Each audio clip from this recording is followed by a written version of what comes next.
이게 사기가 아니면 뭡니까? 캐나다 잠수함 수주를 위해 중국이 엄청난 음모를 꾸몄다는 사실이 밝혀졌습니다. 그 증거가 미국 CIA에 의해서 공개되었는데요. 심지어 캐나다 핵심 관계자들까지 일부 연루되어 있다는 소식에 캐나다 총리는 망연자실했습니다. 그리곤 뒤늦게 한국에 도움을 요청했는데요. 한국은 이미 철수한 후였죠. 그런데 그때 한국에서 믿기 어려운 소식을 전해왔습니다. 도대체 무슨 일인지 바로 알아보겠습니다. 기자회견 생중계가 시작되던 순간 나는 창밖을 보고 있었습니다. 발표장 안에서 독일 연방조달청 대표가 마이크 앞에 서는 화면이 지하 상황실 정면 모니터에 가득 찼는데 나는 그 화면보다 유리창 너머 지상 주차구역 쪽이 더 눈에 걸렸어요. 검은 승합차들이 국방부 건물 옆 하역 통로에서 한 대씩 빠져나가고 있었습니다. 3대, 5대, 7대. 발표가 아직 끝나지도 않았는데 짐을 싣고 나가는 차들이 멈추지 않았어요. 나는 처음에 후방 지원 차량이거나 장비 운반팀이라고 생각했습니다. 어느 나라 대표단이든 발표 직후에 짐을 꾸리는 건 이상한 일이 아니니까요. 그런데 승합차 행렬 뒤로 정장 차림의 사람들이 걸어 나오는 게 보였어요. 한국 대표단이었습니다. 공식 석상에서 보던 것과 달리 걸음이 빨랐는데 서두르는 기색이 있는 것도 아니었고 그렇다고 느긋한 것도 아니었어요. 그냥 목적지가 있는 사람들처럼 걷고 있었습니다. 잡담도 없었고 서로 무언가를 확인하며 멈추는 일도 없었는데 그 일사불란함이 이상하게 눈에 걸렸어요. 모니터에서 독일 대표가 협력과 기술 우위라는 단어를 반복하는 동안 나는 그 걸음을 보면서 시선이 붙어버렸고 상황실 안동료가 켄트, 발표 보고 있어야 하지 않냐고 해서야 고개를 돌렸습니다. 화면 속 발표는 이미 공식 선정 문구로 넘어가 있었고 박수 소리가 스피커를 통해 낮게 울렸어요. 나는 그 박수 소리를 들으면서도 창밖 하역 통로를 한 번 더 봤는데 마지막 승합차가 이미 시야에서 사라진 뒤였습니다. 총리실 연락이 들어온 건 그로부터 얼마 지나지 않아서였어요. 담당자 목소리가 빨랐습니다. 한국 측이 공항으로 향하고 있는데 아직 남아있는 회의 일정이 3개라고 했어요. 비공식 기술 검토 회의, 현지화 협의, 조선소 실사팀 간담회였는데 그 3가지가 다음 주까지 잡혀있는 상황이었습니다. 나는 오늘 발표가 났으니 철수하는 게 당연한 거 아니냐고 했어요. 입찰에서 탈락한 쪽이 굳이 남아서 회의를 이어가야 할 이유가 없잖냐고 했는데 담당자가 말을 이었습니다. 해밀턴 조선소 실사팀도 같이 탔다고 했어요. 철강 기술자들도요 라는 말이 뒤따랐는데 나는 그 말을 듣고 잠깐 생각이 멈췄습니다. 조선소 실사팀은 캐나다 자체 인력이었고 그들이 한국 측 차량에 함께 탔다는 건 한국이 요청했거나 아니면 그쪽에서 알아서 따라간 거였어요. 어느 쪽이든 이상했습니다. 발표가 난 지 몇 시간도 되지 않아 캐나다 기술자들이 탈락한 쪽 대표단 차량에 올라탔다는 게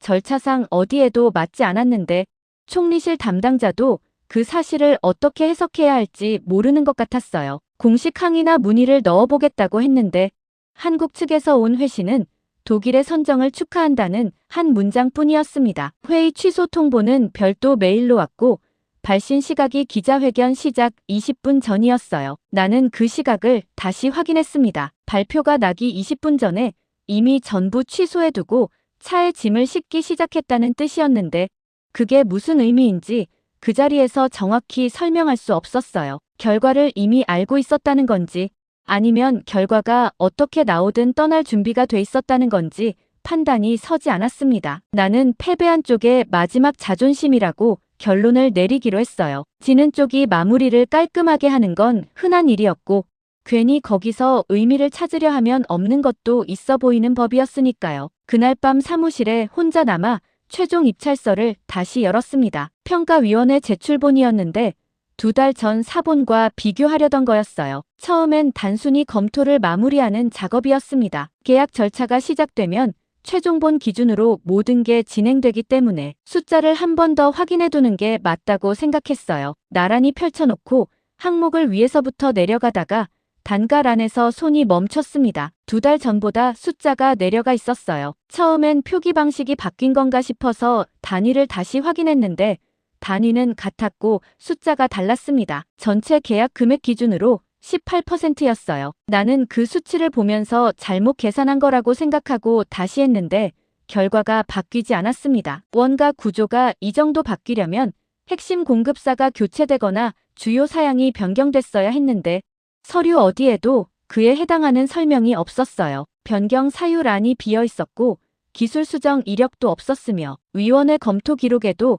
가격 변동에 대한 언급이 한 줄도 없었습니다. 나는 공급사 코드 목록을 열었어요. 항목들을 위에서부터 내려가며 두 사본을 대조하다가 잠깐 멈췄습니다. 코드 3개가 없었어요. 이전 사본에는 있던 공급사 코드들이었는데 최종 제출본에서 빠져 있었습니다. 삭제됐다는 표시도 없었고 대체 코드가 올라온 것도 아니었으며 그냥 없었어요. 나는 원가 재검증 요청서를 작성하기 시작했습니다. 18%의 단가 하락 근거와 삭제된 공급사 코드 3개의 원본 대조를 요청하는 내용이었어요. 작성하는 동안 형광등이 낮게 윙윙거렸고 복도 쪽에서 냉방 공기가 밀려들었으며 다른 사람은 이미 퇴근한 뒤라 키보드 소리만 들렸습니다. 다음 날 아침 상관 자리에 올려놨는데 그는 서류를 읽지 않고 접어서 서랍에 넣었어요. 이번 주 안에 계약 절차를 마무리하라는 총리실 지시가 내려왔다고 했습니다. 목소리가 낮았는데 그 낮음이 내 요청서에 대한 답이었어요. 이의를 제기할 수 있는 자리가 아니라는 뜻이었고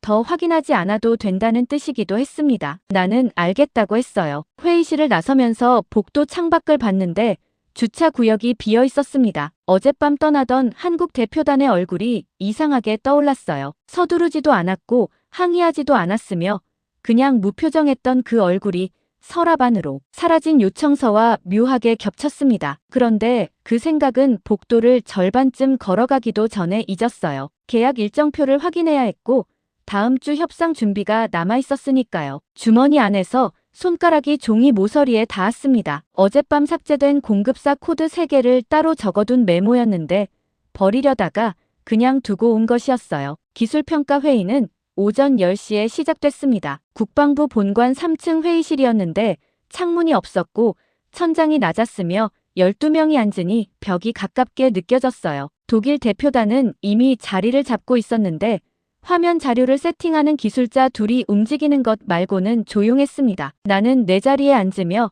맞은편 독일 수석 대표를 봤어요. 50대 중반으로 보였고 넥타이가 반듯했으며 자료를 펼치는 손이 여유로웠는데 이미 선정된 쪽이라는 게 그 여유에서 읽혔습니다. 회의는 형식상 기술 검증이었지만 실질적으로는 계약 이행 계획을 확정하는 자리였어요. 독일 측 발표가 시작되자마자 나토 동맹이라는 단어가 나왔습니다. 유럽 기술 표준, 검증된 운용체계, 동맹국 간 군수 호환성이라는 말이 뒤따랐고 화면에는 나토 회원국들의 운용 사례가 펼쳐졌어요. 나는 고개를 끄덕이며 자료를 받아 적었습니다. 틀린 말이 없었거든요. 동맹 체계 안에서 부품과 정비를 공유할 수 있다는 건 분명한 이점이었고 유럽에서 수십 년간 운용된 잠수함 기종이라는 사실도 무시할 수 없는 근거였어요. 위원들 몇몇이 질문을 던졌는데 독일 측 답변은 매끄러웠고 준비된 수치들이 화면에 바로바로 올라왔습니다. 회의 분위기는 절차를 확인하는 쪽으로 흘렀어요. 한국 자료가 테이블에 올라온 건 비교 검토 순서 때문이었습니다. 평가위원회가 탈락 후보의 제안서를 참고 자료로 함께 검토하는 절차였는데 실무자가 한국 자료를 테이블 가운데 올려놓자 독일 대표 옆에 앉아있던 사람이 낮게 말했어요. 수출 실적도 없는 아시아 업체 자료를 못하러 다시 보냐는 말이었는데 영어였고 통역이 없었으며 한국 측은 이미 자리에 없었습니다. 몇몇이 웃었어요. 나도 자료를 펼치면서 크게 다르게 생각하지 않았습니다. 가격을 낮추기 위한 경쟁 입찰의 들러리가 필요할 때 쓰이는 게 신흥 방산국들 아닌가 하는 생각이 있었거든요. 그런데 자료를 펼치자 느낌이 달랐어요. 두꺼웠습니다. 독일 제안서와 두께부터 달랐는데 들여다보니 내용 구성이 아예 달랐어요. 독일 자료는 설계 사양과 성능 예측치가 중심이었는데 한국 자료는 실제 운용 기록이었습니다. 항차별 정비 이력, 부품 교체 주기, 수중 환경별 배터리 출력 변화, 비상 상황 대응 사례들이 빼곡하게 정리돼 있었어요. 나는 독일 자료를 다시 봤습니다. 성능 예측치라는 말이 걸렸어요. 예측치였습니다. 아직 건조되지 않은 함정의 계산값들이었는데 그 사실을 항목마다 작게 표기해뒀는데도 회의실에서 아무도 그 부분을 짚지 않았어요. 나는 한국 자료의 배터리 출력 항목을 넘기다가 멈췄습니다. 독일 자료의 예측치와 한국 자료의 실측값이 나란히 놓이자 숫자 차이가 있었는데 그 차이를 지금 이 자리에서 꺼내야 하는지 확신이 서지 않았어요. 회의가 막바지에 이를 무렵 분위기가 달라졌습니다. 평가위원장이 자료를 들여다보더니 나토 공동 군수망 기여도라는 항목을 추가하겠다고 했어요. 사전 의제에는 없던 항목이었는데 위원장은 동맹, 기여 지수를 반영하는 게 장기 운용 측면에서 필요하다고 했습니다. 나는 그 말을 들으며 손이 잠깐 멈췄어요. 기여도라는 항목이 점수 체계에 어떻게 반영되느냐에 따라 결과가 바뀔 수 있었는데 이게 사전 조율된 건지 즉석 제안인지 판단이 서지 않았습니다. 독일 측이 이의를 제기하지 않는 게 이상하다고 생각할 틈도 없이 표결이 진행됐어요. 나토 공동 군수망 기여도 항목이 추가되자 점수가 순식간에 재배치됐습니다. 독일이 최고점을 받은 항목이었고 한국은 비회원국이라 점수가 없었어요. 화면에 최종 점수가 올라오는 순간 독일 수석 대표가 자료를 닫는 소리가 들렸는데 그 소리가 이상하게 크게 들렸습니다. 나는 절차상 문제를 제기했어요. 사전 의제에 없는 항목이 추가되면 참가국들에게 사전 고지가 있어야 한다고 했는데 위원장이 나를 봤습니다. 잠깐이었어요. 그리고 이미 위원 전체가 동의한 사항이라고 했는데 내 쪽을 보지 않고 다음 안건으로 넘어갔어요. 회의가 끝나고 회의록을 받아봤을 때 나는 그 자리에서 한 번 더 멈췄습니다. 내가 이의를 제기한 부분이 빠져 있었어요. 대신 켄트 위원이 새 기준에 동의함이라는 문장이 들어가 있었는데 나는 그 문장을 3번 읽었습니다. 내가 한 말이 아니었어요. 복도로 나오는데 해군 기술 담당 중령이 옆으로 왔습니다. 주변에 아무도 없는 타이밍을 기다린 것 같았는데 목소리가 낮았어요. 기술로 이긴 건 다른 쪽이었다고 했습니다. 그 말만 하고 걸어갔어요. 나는 그 뒷모습을 보면서 그가 한국을 말하는 건지 아니면 다른 무언가를 말하는 건지 판단하려다가 멈췄어요. 중요한 건 지금 계약 협상 일정이 이미 다음 주부터 시작된다는 거였고 나는 그쪽에 집중해야 했습니다. 사무실로 돌아와 재킷을 벗으면서 주머니에 손이 닿았어요. 어제 적어둔 메모였습니다. 삭제된 공급사 코드 3개가 적혀 있었는데 나는 그것을 책상 서랍 맨 윗칸에 넣으면서 독일 협상 일정표에 서명했어요. 서명하는 손이 잠깐 멈춘 건 기술로 이긴 건 다른 쪽이었다는 말이 아직 귓속에 있어서였는지 아니면 다른 이유였는지 그 순간에는 알 수 없었습니다. 정부 발표는 오전에 나왔습니다. 한국을 예비 후보로 유지하며 필요할 경우 언제든 협상을 재개할 수 있다는 내용이었는데 발표문 톤이 배려처럼 들렸어요. 탈락한 쪽에 명분을 주는 외교적 표현이라고 생각했고 실무적으로는 아무 의미가 없는 문구라고 판단했습니다. 나는 그 발표문을 읽으며 이제 독일 협상에 집중할 수 있겠다는 생각을 했어요. 그런데 그날 오후에 해밀턴 조선소 담당자에게서 연락이 왔습니다. 목소리가 단단했어요. 도크 확장 계획이 전면 중단됐다고 했는데 이유를 묻자 한국 측에서 통보가 왔다고 했습니다. 나는 잠깐 말이 나오지 않았어요. 도크 확장은 한국과 공동으로 추진하던 프로젝트였는데 한국 측이 먼저 중단을 통보했다는 게 이상했습니다. 예비 후보로 남겨뒀다는 발표가 오전에 나왔는데 오후에 공동 프로젝트 중단 통보가 왔다는 건 순서가 맞지 않았어요. 나는 한국 측과 직접 확인해보겠다고 했는데 담당자가 말했습니다. 수세인트마리 철강 공장에도 공문이 갔다고 했어요. 설비 발주 취소 공문이라고 했는데 그 말을 듣는 순간 손이 차가워지는 게 느껴졌습니다. 도크 하나가 아니었어요. 조선소와 철강 공장이 동시에 통보를 받았다는 건 이게 개별 사안이 아니라는 뜻이었는데 나는 그 판단을 입 밖에 내지 않았습니다. 해밀턴까지 차를 몰고 가는 동안 라디오에서 정부 대변인이 독일 계약이 현지 일자리를 보호할 것이라는 말을 반복했어요. 조선소 주차장에 차를 세우고 내리자 바닷바람이 왔는데 기름 냄새가 섞여 있었고 선거철 현수막이 흔들리고 있었습니다. 노동자들이 입구 쪽에 모여 있었어요. 표정이 굳어 있었는데 내가 들어서자 몇몇이 쪽으로 걸어왔습니다. 현장 책임자가 앞에 섰어요. 50대였고 작업복에 먼지가 묻어 있었으며 목소리가 낮았는데 화가 나 있다는 게 그 낮음에서 읽혔습니다. 그는 나를 작업동 안으로 데려갔어요. 바닥이 콘크리트였고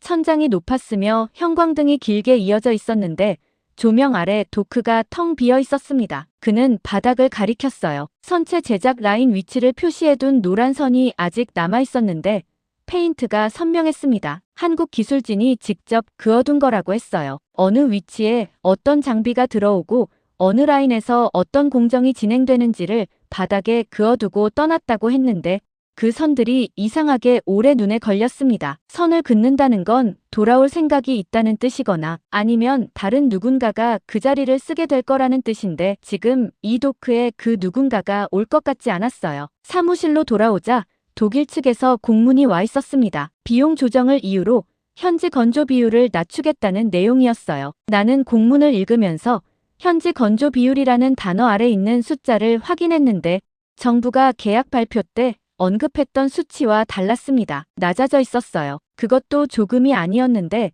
나는 그 숫자를 보면서 일시적인 수정이라는 정부 발표 문구가 머릿속에 떠올랐습니다. 일시적이라는 말이 이 숫자 앞에서 어떻게 버텨낼 수 있는지 생각해봤는데 답이 나오지 않았어요. 노동자들은 독일도 비슷한 규모의 투자를 할 것이라는 정부 발표를 아직 믿고 있었습니다. 간담회장에서 만난 젊은 용접공이 말했어요. 몇 달 전까지 한국어 교육을 받았다고 했는데 웃으면서 말했습니다. 기술 용어들이었다고 했어요. 배 만들 때 쓰는 말들이라고 했는데 그게 이제 아무 쓸모가 없게 됐다는 걸 본인도 알면서 웃는 것 같았습니다. 나는 그 웃음을 보면서 아무 말도 하지 않았어요. 사무실로 돌아오는 길에 차 안이 조용했습니다. 라디오를 켜지 않았고 창밖으로 고속도로가 펼쳐졌으며 가로등 불빛이 지나쳤어요. 나는 운전하면서 한국 제안서를 처음 받았을 때를 떠올렸습니다. 두꺼웠어요. 수천 명의 고용 계획이 적혀 있었고 기술교육센터 계획이 있었으며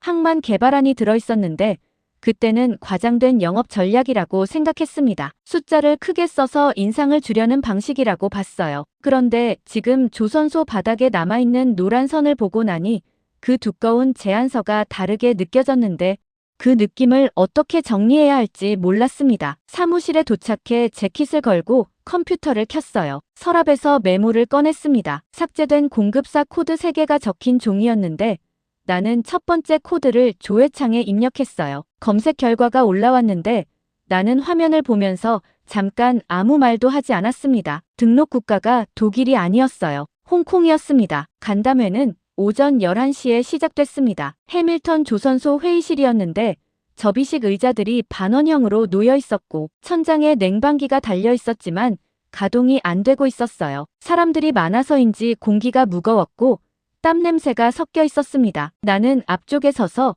독일 계약이 장기적으로 더 많은 일자리를 가져올 것이라는 설명을 시작했어요. 준비한 자료가 있었고 숫자도 있었으며 정부 발표문에서 가져온 문구들을 순서대로 펼쳐놨는데 말하는 동안 앞줄에 앉은 사람들 표정이 움직이지 않았습니다. 끄덕이는 사람도 없었고 질문을 준비하는 것 같은 사람도 없었어요. 그냥 듣고 있었는데 그 듣는 방식이 이상하게 무거웠습니다. 현장 책임자가 손을 들었어요. 그는 자리에서 일어나지 않고 팔걸이에 기댄 채로 말했습니다. 독일이 현지 건조 비율을 낮추겠다는 공문이 왔는데 장기적으로 더 많은 일자리라는 게 어디서 나오는 숫자냐고 했어요. 목소리가 낮았는데 회의실 안이 조용해서 다 들렸습니다. 나는 비용 조정 과정에서 일시적으로 조정되는 것이며 본 계약 협상에서 현지화 조항을 강화하는 방향으로 진행될 것이라고 했어요. 책임자가 나를 봤습니다.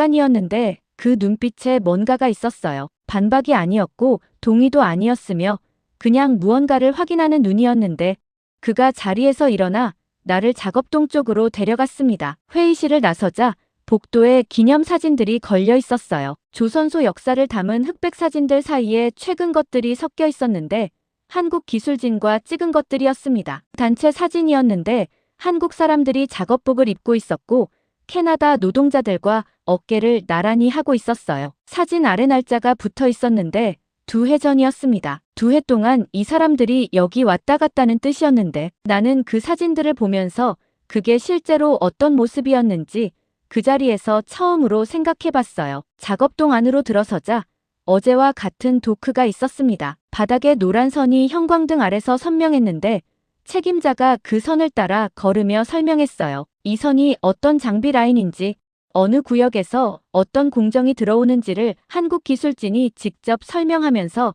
그어뒀다고 했습니다. 그러면서 벽 쪽을 가리켰는데 작업 지침이 붙어 있었어요. 한국어였습니다. 한자 혼용이 아닌 순한국어 기술 용어들이었는데 옆에 영어 번역이 붙어 있었고 아래에 프린트 날짜가 찍혀 있었어요. 6달 전이었습니다. 나는 그 종이들을 보면서 이걸 떼지 않았다는 게 이상하게 생각됐어요. 계약이 취소됐는데 벽에 붙은 한국어 지침을 떼지 않았다는 건 아직 미련이 남아있다는 건지 아니면 그럴 여유조차 없었다는 건지 알 수 없었습니다. 젊은 용접공이 다가왔어요. 어제 웃으면서 한국어 교육 얘기를 했던 사람이었는데 오늘은 웃지 않았습니다. 그는 한국 기술자에게 직접 용접 교육을 받았다고 했어요. 수중 선체 이음 방식이었는데 기존에 쓰던 방법이 아니라서 처음엔 어려웠다고 했습니다. 그런데 익히고 나서 보니 공정 시간이 줄었다고 했어요. 그 말을 하면서 손을 봤는데 작업 흔적이 있는 손이었습니다. 나는 독일 기술진도 비슷한 교육을 제공할 것이라고 했어요. 용접공이 고개를 끄덕였는데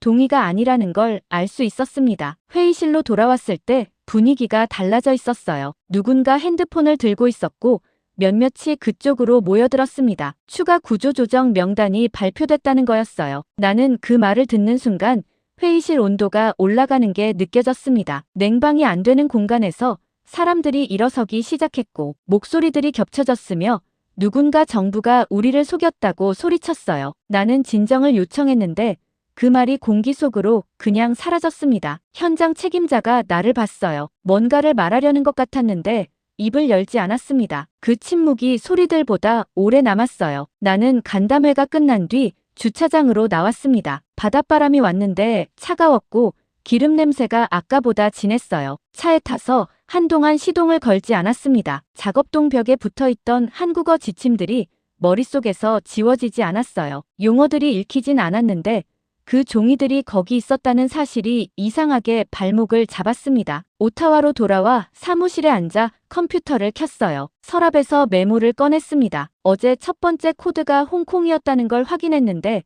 두 번째 코드를 아직 조회하지 않았어요. 나는 두 번째 코드를 입력했습니다. 화면이 올라왔는데 나는 결과를 보면서 손을 잠깐 멈췄어요. 등록 국가가 첫 번째와 같았습니다. 홍콩이었는데 법인명이 달랐어요. 그런데 법인 등록 주소를 따라가자 연결되는 곳이 있었는데 중국 국영기업이었습니다. 나는 화면을 보면서 첫 번째 코드도 같은 구조인지 다시 확인하려다가 멈췄어요. 확인하지 않아도 알 것 같았는데 그 생각이 드는 게 불편했습니다. 오수 세인트마리까지는 차로 4시간이었습니다. 고속도로를 벗어나자 도로가 좁아졌고 양쪽으로 침엽수림이 이어졌으며 하늘이 낮게 깔려 있었어요. 조수석에 올려놓은 파일 안에는 정부 조사관 방문 일정과 공장 현황 자료가 들어있었는데 나는 그것을 한 번도 펼치지 않았습니다. 머릿속에서 두 번째 공급사 코드가 홍콩을 거쳐 중국 국영기업으로 이어지던 화면이 자꾸 겹쳤어요. 첫 번째도 같은 구조였는지 확인하지 않기로 했는데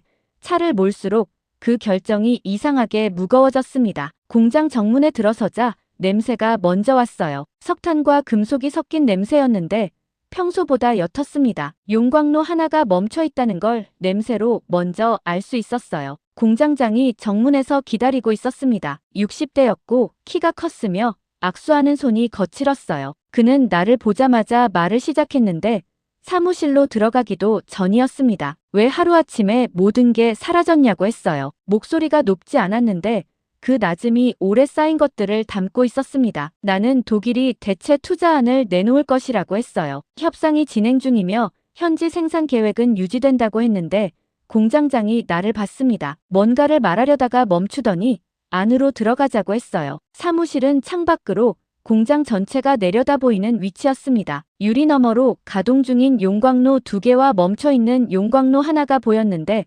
멈춰있는 쪽은 불빛이 없었어요. 공장장이 서랍에서 서류 묶음을 꺼냈습니다. 두꺼웠어요. 나는 그것을 받아들었는데 표지에 한국어와 영어가 함께 적혀 있었습니다. 생산 계획서였어요. 공장장이 말했어요. 한국과 진행하던 것이라고 했는데 연도가 표기된 탭들이 앞쪽부터 차례로 꽂혀 있었습니다. 20년짜리 계획이었어요. 나는 페이지를 넘기면서 철강 사양이 세분화돼 있다는 걸 봤습니다. 일반 선체용과 내압 선체용이 구분돼 있었고 저온 환경 적용 기준까지 별도 항목으로 들어가 있었어요. 공장장이 일어나 창가 쪽 선반으로 갔습니다. 금속판 하나를 들고 왔는데 두꺼웠고 표면이 무광이었어요. 시험용 특수강판이라고 했습니다. 한국 측 사양에 맞춰 제작을 마친 거라고 했는데 들어보니 묵직했어요. 이게 지금 어디 쓸 데가 없다고 했습니다. 목소리가 낮았는데 그 낮음이 아까와 달랐어요. 아까는 분노였는데 이건 달랐습니다. 나는 강판을 내려놓으면서 독일이 비슷한 수준의 사양을 요구할 것이라고 했어요. 공장장이 창밖을 봤습니다. 대답하지 않았어요. 베를린에서 협상팀이 도착한 건 오후였습니다. 공장 회의실에서 만났는데 독일 측 수석이 자료를 펼치며 바로 설명을 시작했어요. 목소리가 빠르고 자신감이 있었습니다. 핵심 선체 제작은 유럽에서 담당하고 캐나다에는 보조 공정을 배치한다고 했어요. 나는 그 말을 듣고 자료를 봤습니다. 보조 공정이라는 표현이 어디에 어떻게 적혀 있는지를 찾으면서 정부 발표문을 떠올렸어요. 현지 생산이라는 단어가 발표문에 있었는데 지금 이 자료에는 그 단어가 없었습니다. 나는 현지 생산 계획이 어떻게 되는 거냐고 물었어요. 독일 수석이 보조 공정도 현지 생산의 일환이라고 했습니다. 말이 매끄러웠는데 그 매끄러움이 준비된 답이라는 걸 말해줬어요. 나는 보조 공정이 구체적으로 어떤 공정을 의미하는지 물었습니다. 독일 수석이 자료 한 장을 넘기며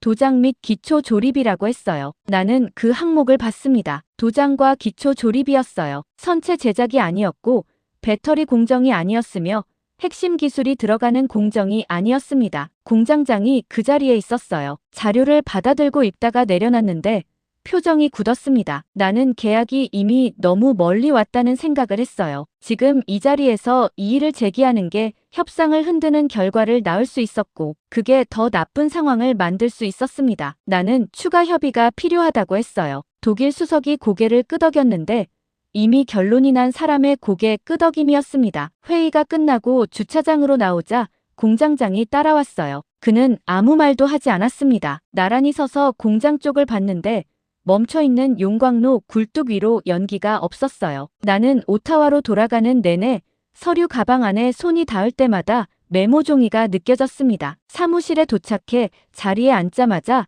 세 번째 코드를 입력했어요. 화면이 올라왔는데 나는 결과를 보면서 잠깐 눈을 감았다가 떴습니다. 세 번째도 같았어요. 홍콩 법인을 거쳐 중국 국영기업으로 이어졌는데 첫 번째, 두 번째와 경유지 법인명만 달랐고 종착지는 같았습니다. 세 개의 삭제된 공급사 코드가 전부 같은 곳으로 연결되고 있었어요. 나는 화면을 보면서 이것을 공식 문서에 남겨야 하는지 생각했습니다. 남기면 계약 전체가 흔들릴 수 있었고 안 남기면 내가 이 사실을 알고도 넘어간 게 됐어요. 나는 화면을 닫지 않은 채 한참을 앉아 있었습니다. 그리고 문서를 열지 않았어요. 북부 기지까지는 비행기로 2시간이었고 활주로에서 기지까지 차로 30분이었습니다. 창밖으로 침엽수림이 지나가다가 사라지고 나면 벌판이 시작됐는데 눈이 덮여 있었고 하늘이 흰색이었어요. 기지 안으로 들어서자 바람이 왔는데 얼굴을 때리는 종류의 바람이었습니다. 방한복을 입고 있었는데도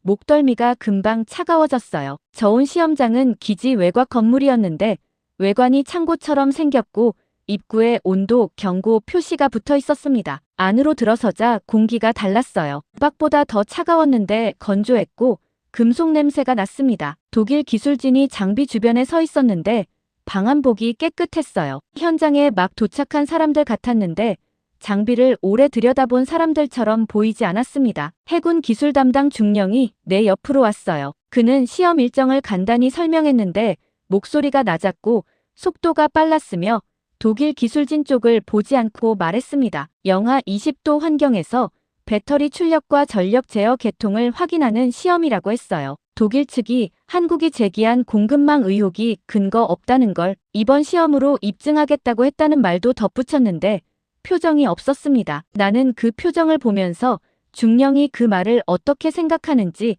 물어보려다가 멈췄어요. 시험이 시작됐습니다. 온도가 내려가기 시작했고 장비에서 낮은 소리가 났어요. 팬 소리였는데 일정한 간격으로 돌아가는 소리였습니다. 화면에 출력 수치가 올라왔고 독일 기술진 한 명이 그 수치를 읽으며 기록했어요. 처음 20분은 이상이 없었습니다. 나는 옆에 서서 수치를 봤는데 예측치와 큰 차이가 없었어요. 이번 시험이 별 문제 없이 끝날 수도 있겠다는 생각이 들었는데 그 생각이 채 정리되기 전에 출력 수치가 떨어지기 시작했습니다. 처음엔 작은 변화였어요. 허용 범위 아니었는데 중령이 화면 쪽으로 한 걸음 다가갔습니다. 나는 그 움직임을 봤어요. 중령이 화면을 가리켰는데 독일 기술진이 정상 범위라고 했습니다. 온도가 더 내려가면 안정될 거라고 했어요. 목소리에 힘이 있었는데 그 힘이 이상하게 설득력이 없었습니다. 온도가 예정된 수준까지 내려갔을 때 출력이 한 번에 꺾였어요. 화면 속 수치가 빠르게 내려갔고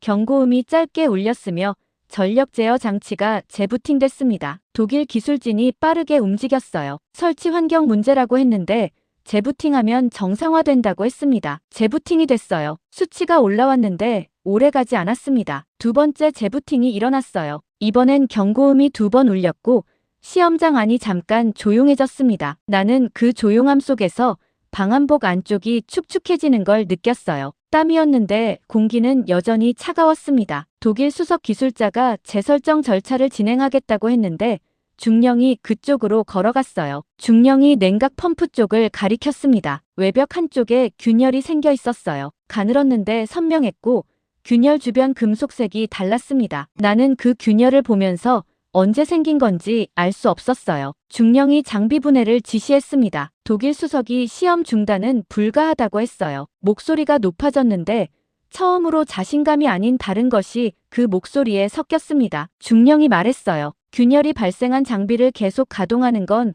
안전 절차상 불가능하다고 했는데 목소리가 낮았고 속도가 일정했습니다. 독일 수석이 다시 설치 오류라고 했어요. 자신들이 직접 점검하겠다고 했는데 중령이 이미 기술자에게 분해를 지시한 뒤였습니다. 나는 두 사람 사이에 서서 중령이 옳다고 생각했어요. 그런데 독일 측과 정면으로 충돌하는 게 지금 이 시점에 맞는 건지 판단이 서지 않았습니다. 나는 중령을 지지했어요. 안전 절차를 따르는 게 맞다고 했는데 독일 수석이 나를 봤습니다. 그 시선이 불편했어요. 장비 분해가 시작됐습니다. 기술자가 외장 패널을 열자 내부 구조가 드러났어요. 중령이 손전등을 켜서 안쪽을 비췄는데 기판이 보였습니다. 기판 아래쪽에 뭔가가 있었어요. 중령이 더 가까이 들여다봤고 나도 옆에서 봤습니다. 기판 아래면에 도장이 찍혀 있었어요. 중국어였습니다. 옆에 숫자가 있었는데 생산 번호였어요. 시험장 안이 완전히 조용해졌습니다. 독일 수석이 기판 쪽으로 왔어요. 보더니 말했는데 협력사 부품이라고 했습니다. 표준 절차에 따라 사용된 거라고 했는데 목소리가 처음과 달랐어요. 힘이 빠져 있었고 속도가 느려졌으며 문장이 짧아졌습니다. 나는 그 목소리를 들으면서 이 기판이 독일 제안서의 어느 공급사 항목에 해당하는지 물어보려다가 멈췄어요. 삭제된 코드 3개가 머릿속에서 겹쳤는데 그 생각을 이 자리에서 꺼내는 순간 무슨 일이 벌어질지 알 수 없었습니다. 중령이 시험 중단을 선언했어요. 독일 수석이 이의를 제기했는데 이번엔 말이 길지 않았습니다. 시험장 밖으로 나오자 바람이 얼굴을 때렸어요. 중령이 옆으로 왔는데 아무 말도 하지 않았습니다. 나는 보고서를 작성하겠다고 했어요. 오늘 시험 결과와 장비 분해 과정에서 확인된 내용을 포함해서 올리겠다고 했는데 중령이 고개를 끄덕였습니다. 기지로 돌아와 보고서를 작성했어요. 재부팅 횟수와 출력 낙폭, 균열 발생 위치, 기판 도장 내용을 순서대로 정리했는데 쓰면서 이게 계약 전체에 미칠 영향을 생각하지 않을 수 없었습니다. 그래도 썼어요. 다음날 아침 보고서를 제출했는데 오후에 총리실에서 보도자료가 나왔습니다. 저온 시험이 성공적으로 완료됐다는 내용이었어요. 나는 그 보도자료를 화면에서 보면서 내가 제출한 보고서가 어디 있는지 확인하려 했는데 시스템 어디에서도 찾을 수 없었습니다. 접수 확인 메일이 왔었는데 파일 자체가 없었어요. 누군가 이 사실을 나보다 훨씬 오래전부터 알고 있었다는 생각이 드는 건 그 화면을 보고 있던 순간이었습니다. 베를린에서 추가 협상 일정이 잡혔다는 연락이 온 날 나는 유럽 산업 보고서 최신호를 받았습니다. 격월로 오는 간행물이었는데 보통은 훑어보고 서랍에 넣는 편이었어요. 그날도 그럴 생각이었는데 표지를 넘기다가 손이 멈췄습니다. 한국이라는 단어가 눈에 걸렸어요. 16번째 페이지였는데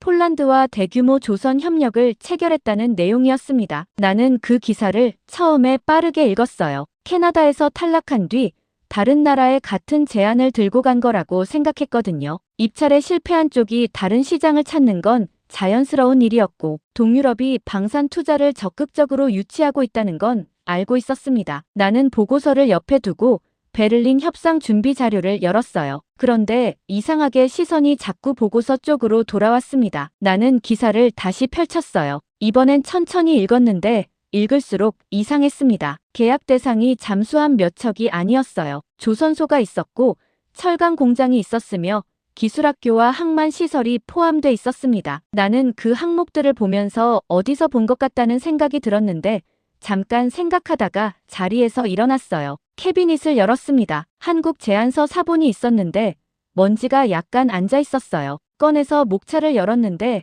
항목들이 보였습니다. 조선소 현대화 지원, 철강 생산 협력, 기술교육센터, 항만 개발 연계안이 적혀 있었어요. 나는 보고서와 제안서를 나란히 놓고 봤습니다. 항목이 겹쳤어요. 전부는 아니었는데 구조가 비슷했습니다. 폴란드에 들어가는 것들이 해밀턴에 들어올 예정이었던 것들과 규모와 순서까지 유사했어요. 나는 그것을 우연이라고 생각하기로 했습니다. 동일한 사업자가 비슷한 패키지를 여러 나라에 제안하는 건 흔한 일이었고 폴란드와 캐나다는 상황이 달랐으니까요. 베를린 협상팀이 브리핑을 요청해서 회의실로 이동했는데 독일 측 수석이 폴란드 건을 먼저 꺼냈습니다. 동유럽 국가들이 일시적인 정치쇼에 휘말린 것이라고 했어요. 한국이 실적 없는 사업으로 보조금을 끌어내려는 전략이라고 했는데 목소리에 힘이 있었고 주변 몇몇이 고개를 끄덕였습니다. 나도 크게 다르지 않게 생각했어요. 동유럽 국가들이 방산 투자 유치에 급한 건 사실이었고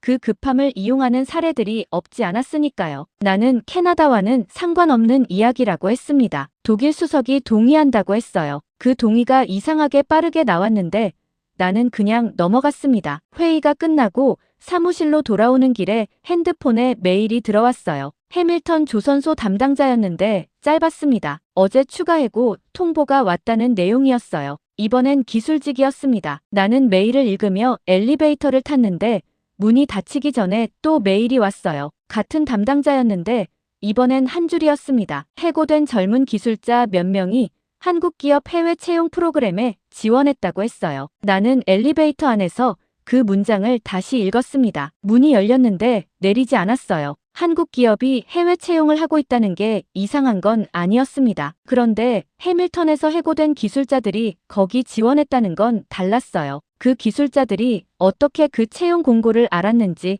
그리고 왜 하필 그쪽으로 갔는지가 엘리베이터 문이 다시 닫힐 때까지 머릿속에서 지워지지 않았습니다. 사무실에 들어와 자리에 앉았어요. 보고서를 덮어두고 유럽 산업 보고서를 다시 폈는데 이번엔 폴란드 기사 뒷부분까지 읽었습니다. 착공 일정이 적혀 있었어요. 나는 그 날짜를 봤는데 손이 잠깐 멈췄습니다. 해밀턴 조선소에 들어올 예정이었던 설비 발주가 취소된 날짜와 폴란드 착공 일정 사이 간격이 생각보다 짧았어요. 취소되고 착공됐다는 게 아니라 취소와 착공이 거의 같은 시기였는데 나는 그 간격을 계산하면서 이게 우연인지 아닌지를 따지기 시작했습니다. 따지는 게 불편했어요. 결론이 어디로 이어질지 알 것 같았는데 그 결론을 지금 당장 꺼내놓고 싶지 않았습니다. 나는 보고서를 덮었어요. 그런데 덮고 나서도 폴란드 착공 사진이 머릿속에 남아있었습니다. 기사 안에 작은 사진이 있었는데 부두 위에 크레인이 서 있었고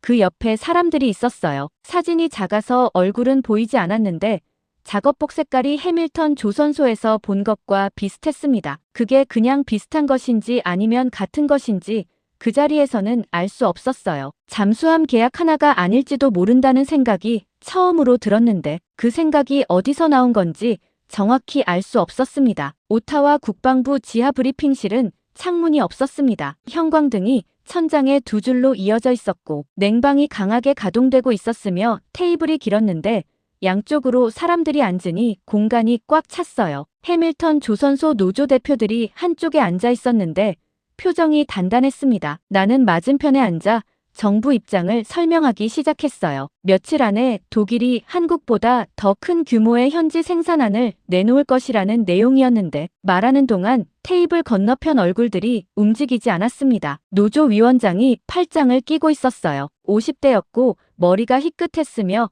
내 말이 끝나기를 기다리는 것 같았는데 기다리는 방식이 여유롭지 않았습니다. 나는 계속했어요. 독일 측과의 협상에서 현지화 조항을 강화하는 방향으로 논의 중이며 해밀턴 생산 라인 일부를 유지하는 방안도 테이블 위에 있다고 했습니다. 위원장이 말했어요. 일부라는 게 뭐냐고 했는데 목소리가 낮았습니다. 나는 세부 내용은 협상 결과에 따라 달라질 수 있다고 했어요. 위원장이 나를 봤는데 대답을 기다리지 않았습니다. 옆 사람과 낮은 목소리로 뭔가를 주고받았는데 내용이 들리지 않았어요. 분위기가 무거웠는데 그 무거움이 분노보다는 피로 쪽에 가까웠습니다. 오래 기다린 사람들의 피로였어요. 브리핑실 냉방 소리가 낮게 깔렸고 테이블 위 종이컵에서 김이 올라왔으며 나는 그 김을 보면서 이 자리에서 내가 할 수 있는 말이 얼마나 되는지를 가늠했어요. 많지 않았습니다. 노조 위원장이 다시 말했어요. 독일이 현지 건조 비율을 낮추겠다는 공문이 왔는데 정부는 일시적 조정이라고 했다고 했습니다. 그 일시적이라는 게 얼마나 됐냐고 했는데 나는 대답하기 전에 잠깐 멈췄어요. 얼마나 됐는지 나도 알고 싶었거든요. 며칠 안에 독일의 수정안이 나올 거라고 했습니다. 구체적인 내용을 보고 나서 함께 검토하자고 했는데 위원장이 고개를 끄덕였어요. 동의가 아니었습니다. 더 할 말이 없다는 고개 끄덕임이었어요. 브리핑이 끝나고 복도로 나오자 담당 실무자가 베를린에서 메일이 왔다고 했습니다. 나는 사무실로 올라가 바로 열었어요. 수정 계약서였는데 파일이 두꺼웠습니다. 첫 장을 넘기자 변경 항목 목록이 나왔는데 나는 그 목록을 위에서부터 읽어 내려갔어요. 핵심 선체 제작은 독일 본토에서 담당한다는 항목이 두 번째에 있었습니다. 배터리 공정은 유럽 내 협력사를 통해 공급한다는 항목이 세 번째였어요. 나는 그 두 항목을 보면서 현지 생산이라는 단어를 찾았습니다. 없었어요. 단순 조립시설이라는 표현이 대신 들어가 있었는데 조립과 정비를 캐나다 현지에서 진행한다는 내용이었습니다. 나는 파일을 닫지 않고 처음 발표 때 정부가 썼던 보도자료를 열었어요. 현지 생산이라는 단어가 3번 나왔는데 지금 이 수정 계약서에는 한 번도 없었습니다. 노조 위원장에게 전화를 걸어야 한다는 생각이 들었는데 전화기를 들기 전에 다시 생각했어요. 수정 계약서가 왔다는 사실 자체를 먼저 보고해야 했고 그 내용을 어떻게 전달할 것인지를 정리해야 했습니다. 나는 파일을 출력했어요. 읽을수록 정부 발표와 멀어지는 내용들이었는데 나는 계약이 이미 너무 멀리 왔다고 스스로에게 말했습니다. 지금 2단계에서 문제를 제기하면 협상 전체가 흔들리고 그게 더 나쁜 결과를 낳을 수 있다고 했어요. 그 논리가 맞는 것 같았습니다. 그런데 그 논리를 노조 위원장 앞에서 말할 수 있는지를 생각하자 손이 멈췄어요. 출력된 서류를 서류 가방에 넣었습니다. 독일 계약이 장기적으로 더 안전하다는 말을 다시 준비해야 했는데 그 말이 입안에서 잘 만들어지지 않았어요. 퇴근 무렵 실무자가 보고서 하나를 들고 왔습니다. 나는 받아들었는데 표지를 보고 잠깐 멈췄어요. 한국 관련 동향 보고서였는데 폴란드 항목이 있었습니다. 한국이 해밀턴에 세우려 했던 생산시설이 폴란드 항구 도시에서 거의 같은 시기에 착공됐다는 내용이었어요. 나는 그 문장을 읽으면서 지난주 유럽 산업 보고서에서 봤던 착공 사진이 머릿속에서 겹쳤습니다. 크레인과 작업복 차림의 사람들이 있던 사진이었어요. 보고서를 덮었습니다. 우연이라고 했어요. 해밀턴과 폴란드는 다른 상황이었고 한국이 다른 나라에 비슷한 제안을 하는 건 사업자 입장에서 당연한 거라고 했습니다. 그 말을 속으로 2번 했는데 두 번째가 첫 번째보다 덜 설득력이 있었어요. 나는 보고서를 서랍 깊숙이 밀어 넣었습니다. 서랍을 닫는 순간 수정 계약서 변경 항목 목록 두 번째 줄이 머릿속에 남아 있었는데 핵심 선체 제작은 독일 본토에서 담당한다는 그 문장이었어요. 브뤼셀 출장은 사흘 일정이었습니다. 비공개 방산 회의였는데 나토 회원국 조달 담당자들이 모이는 자리였어요. 나는 캐나다 측 참관인 자격으로 참석했는데 독일 계약 경과를 공유하는 세션이 이틀째 오후에 잡혀 있었습니다. 첫날은 별다른 게 없었어요. 회의실이 바뀌고 발표자가 바뀌었으며 점심때 와인이 나왔고 저녁엔 만찬이 있었는데 대화들이 전부 비슷했습니다. 유럽 방산 협력의 중요성, 공급망 안정화, 동맹 내 기술 표준 통일 같은 말들이 반복됐어요. 나는 그 자리들에서 고개를 끄덕이며 명함을 주고받았습니다. 이상한 걸 본 건 이틀째 오전이었어요. 본 회의장이 아닌 옆 건물 소회의실 복도를 지나다가 열린 문 사이로 안이 보였습니다. 사람들이 모여 있었는데 회의 중이었어요. 나는 처음엔 그냥 지나쳤는데 몇 걸음 가다가 멈췄습니다. 들린 언어가 달랐어요.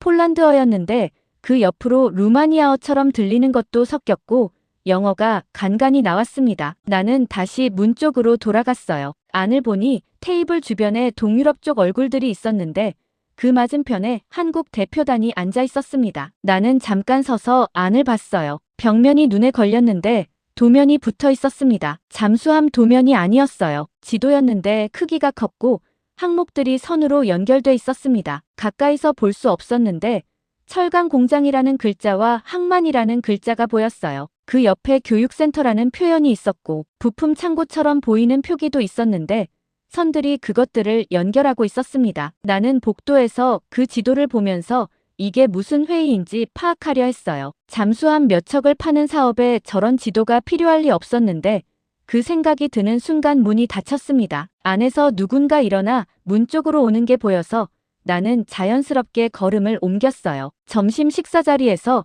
독일 수석 대표를 만났습니다. 그는 오전에 뭘 했냐고 했는데 가볍게 묻는 말이었어요. 나는 복도를 지나다가 소회의실에서 한국 대표단이 동유럽 쪽과 회의하는 걸 봤다고 했습니다. 독일 수석이 포크를 내려놓지 않은 채 말했어요. 동유럽 국가들이 일시적인 정치쇼에 휘말린 것이라고 했는데 표정이 편안했습니다. 보조금을 원하는 쪽과 실적이 필요한 쪽이 잠깐 만나는 거라고 했어요. 오래가지 않는다고 했는데 와인을 한 모금 마시고 다음 얘기로 넘어갔습니다. 나는 그 말이 틀리지 않는다고 생각했어요. 동유럽 투자 유치 경쟁이 과열돼 있다는 건 알고 있었고 그 안에서 실속 없는 계획들이 오가는 경우가 많다는 것도 알고 있었습니다. 그런데 벽면 지도가 머릿속에서 지워지지 않았어요. 그 선들이 단순한 제안서 도식이 아니라 이미 연결된 것들을 보여주는 것 같았는데 그 감각이 어디서 오는 건지 점심 내내 알 수 없었습니다. 오후 세션에서 나는 캐나다 독일 계약 경과를 발표했어요. 준비한 자료를 순서대로 펼쳤는데 발표하는 동안 노르웨이 쪽 참관인이 손을 들었습니다. 한국 제안서도 검토했었냐고 물었어요. 나는 그렇다고 했습니다. 최종적으로 독일을 선정한 이유가 무엇이냐고 물었는데 목소리가 가볍지 않았어요. 나는 나토 동맹 기여도와 유럽 기술 표준 호환성이라고 했습니다. 노르웨이 참관인이 고개를 끄덕였어요. 그런데 끄덕이는 방식이 이상했습니다. 동의하는 게 아니라 예상한 답이 나왔다는 고개 끄덕임이었어요. 세션이 끝나고 복도로 나오자 루마니아 쪽 담당자가 옆으로 왔습니다. 오전에 소회의실에 있던 사람이었어요. 그는 한국 측 발표를 들었냐고 했는데 나는 못 들었다고 했습니다. 그가 말했어요. 잠수함 얘기가 아니었다고 했는데 그 말만 하고 다른 사람 쪽으로 걸어갔습니다. 나는 그 뒷모습을 보면서 잠수함 얘기가 아니었다는 게 무슨 뜻인지를 생각했어요. 잠수함을 파는 자리에서 잠수함 얘기가 아니었다는 말이었는데 그 말이 잘 정리되지 않았습니다. 귀국 비행기는 저녁편이었어요. 창가 자리였는데 구름 아래로 불빛들이 보였습니다. 나는 서류 가방에서 회의 자료들을 꺼냈는데 맨 아래 해밀턴 조선소 설비 배치도 사본이 있었어요. 출장 전에 챙긴 건지 기억이 나지 않았는데 있었습니다. 나는 그것을 펼쳐놓고 오전에 봤던 벽면 지도를 머릿속에서 불러왔어요. 비교하려는 게 아니었는데 자꾸 겹쳤습니다. 해밀턴 배치도에 표시된 구역들과 지도에서 선으로 연결돼 있던 항목들이 비슷한 위치에 있는 것 같았어요. 나는 그것을 우연이라고 했습니다. 비행기 안에서 두 장의 종이를 겹쳐보는 건 아무 의미가 없었어요. 그런데 겹치는 부분이 하나씩 늘어날수록 불안한 감각이 커졌는데 그 감각을 내려놓기가 이상하게 어려웠습니다. 착륙 안내방송이 나왔을 때 나는 서류를 가방에 넣었어요. 비행기가 고도를 낮추는 진동이 발밑으로 전해졌는데 창밖으로 오타와 불빛이 보이기 시작했습니다. 불빛들이 선으로 연결되는 것처럼 보이는 건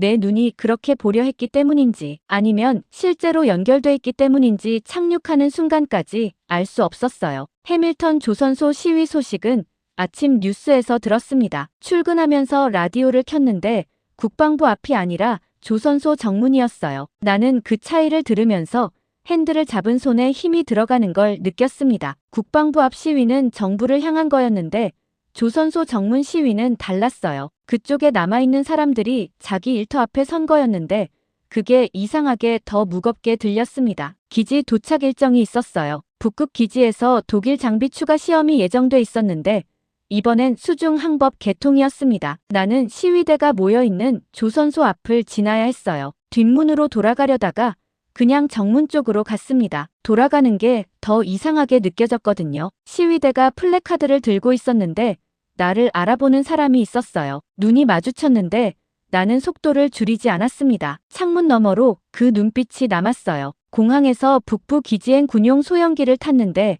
기내가 좁았고 엔진 소리가 컸으며 창밖으로 구름이 두껍게 깔려 있었습니다. 옆자리에 기술 담당 실무자가 앉아 있었는데 파일을 들여다보고 있었어요. 이번 시험에서 문제가 없으면 계약 이행 일정을 확정할 수 있다고 했는데 나는 고개를 끄덕였습니다. 문제가 없으면이라는 전제가 이상하게 귀에 걸렸는데 그 말을 꺼내지 않았어요. 기지에 내리자 바람이 왔습니다. 지난번보다 더 찼는데 방한복을 단단히 여겼어요. 시험장 건물로 들어서자 저번과 달리 독일 기술진이 적었습니다. 3명이었는데 지난번 시험 때보다 절반이었어요. 나는 그 숫자를 보면서 별 의미를 두지 않으려 했는데 장비 배치가 달라져 있었습니다. 지난번에 있던 냉각 펌프 위치가 바뀌어 있었어요. 독일 기술자 한 명이 내가 들어서는 걸 보더니 장비 배치를 최적화했다고 했습니다. 먼저 설명하는 방식이 이상했어요. 묻기 전에 답하는 건 보통 뭔가를 가리려는 사람들이 하는 거였는데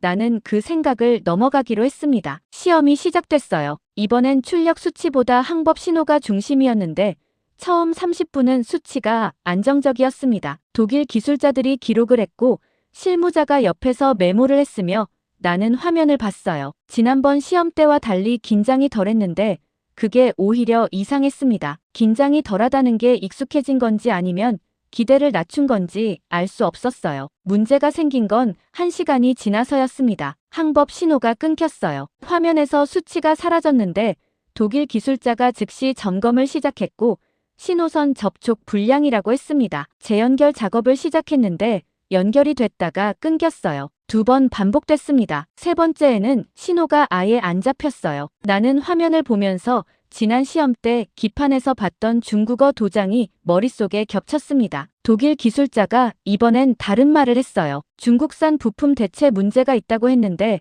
목소리가 낮았습니다. 나는 그 말을 처음에 잘못 들은 줄 알았어요. 계약 변경 없이는 더 이상의 시험이 불가능하다고 했는데 그 말이 시험장 안에서 이상하게 크게 울렸습니다. 나는 계약 변경이라는 말이 무슨 뜻이냐고 물었어요. 독일 기술자가 부품 공급사 교체에는 별도 협의가 필요하다고 했는데 눈을 마주치지 않았습니다. 실무자가 내 옆으로 왔어요. 낮은 목소리로 이게 공식화되면 일정이 얼마나 밀리는 거냐고 물었는데 나도 몰랐습니다. 기지에서 오타와로 돌아오는 비행기 안에서 핸드폰을 켰어요. 해외 언론 알림이 여러 개 와 있었는데 폴란드 항만에 한국 기술자 수백 명이 도착했다는 기사였습니다. 첫 번째 생산동이 예정보다 빠르게 완공됐다는 내용이 뒤따랐어요. 나는 그 기사를 읽으면서 창밖을 봤는데 구름 아래로 아무것도 보이지 않았습니다. 오타와에 내려서 조선소 쪽 상황을 확인했는데 시위는 저녁까지 이어졌다고 했어요. 사무실에 들어와 자리에 앉았습니다. 서류 가방을 열었는데